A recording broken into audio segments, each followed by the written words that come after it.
Hello மக்களே, welcome to big boss review channel. இன்னும் என் சேனல் சப்ஸ்கிரைப் பண்ணலைன்னா சப்ஸ்கிரைப் பண்ணுங்கள். ஸோ என்னையை பொறுத்த வரைக்கும் எனக்கு எப்படி இருக்குது திவ்யா கேம் ப்ளே அப்படின்னா, ஆதிரை வந்ததுக்கப்புறம் திவ்யா வந்து கொஞ்சம் கொஞ்சமாக சேஞ்ச் ஆனாங்களோ அப்படின்னு எனக்கு தோணுது. அண்ட் அவங்க வந்து கம்ப்ளீட்டாக வந்து அந்த அன்பு கேங்குக்கு வந்து சப்போர்ட்டாக நிற்கணும், அவங்கள்ட்ட நல்ல பேர் வாங்கணும் அப்படிங்கிற மாதிரி சில விஷயம் பண்ணுறாங்களோன்னு எனக்கு வந்து இன்றைக்கி எனக்கு தோணுச்சு. கண்டிப்பாக அதுவும் இந்த மாதிரி இந்த பிக்சரில் டிஸ்கஸ் பண்ணும்போது எனக்கு அப்படி தான் தோணுச்சு. அண்ட் அரோரா வந்து கமருதீன்கிட்ட வந்து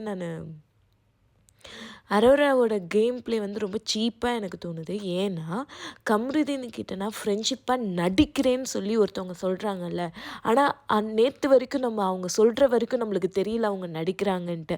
அப்போ இப்போ அவங்க சில பேர்கிட்ட பழகுறாங்கல்ல, அதுவும் அவங்களோட செல்ஃபிஷ்னஸ்க்காகவும் அவங்களுக்கு யூஸ்ஃபுல்னஸ்க்காகவும் தான் பழகுறாங்களோ அப்படின்னு எனக்கு தோணுது.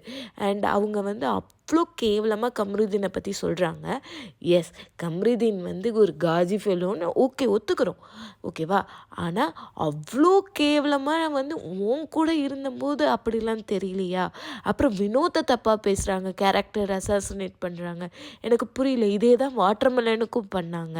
எனக்கு புரியல. இந்த அரோரா வந்து செம்மையாக கேம் ப்ளே பண்ணிட்டுருக்காங்கன்னு தான் நான் சொல்ல முடியும். She such a fake fellow அப்படின்னு தான் எனக்கு தோணுது. அவ்வளோ கன்னிங்காக வந்து ஒரு கேமை எப்படி விளையாடணுமோ அப்படி விளையாண்டுட்ருக்காங்கன்னு எனக்கு தோணுது. பார்வை விட அரோரா அப்படியே 100% மேலேயோன்னு எனக்கு தோணுச்சு. அண்டு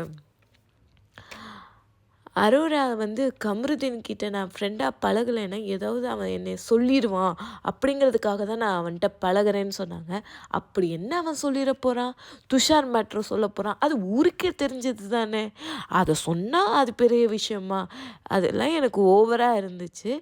என்ன மேட்ரை சொன்னால் இவங்க எதுக்காக பயப்படுறாங்க? அப்போ ஏதோ ஒன்று தப்பு பண்ணியிருக்காங்க, அதுக்காக தான் பயப்படுறாங்கங்கிற மாதிரி எனக்கு தோணுச்சு. ஸோ உங்களோட கருத்து என்னவோ அதை நீங்கள் சொல்லுங்கள் மக்களே. அண்ட் அரோரா, திவ்யா அண்ட் ஆதிரை இப்போது ஒரு கேங்காக ஃபார்ம் பண்ணியிருக்காங்க. அவங்க வந்து அன்பு கேங்கோடு ஜாயின் பண்ணுறதுக்கு முழு ஈடுபாடு கொடுத்துட்ருக்காங்க அப்படிங்கிறது தான் எனக்கு தோணுது.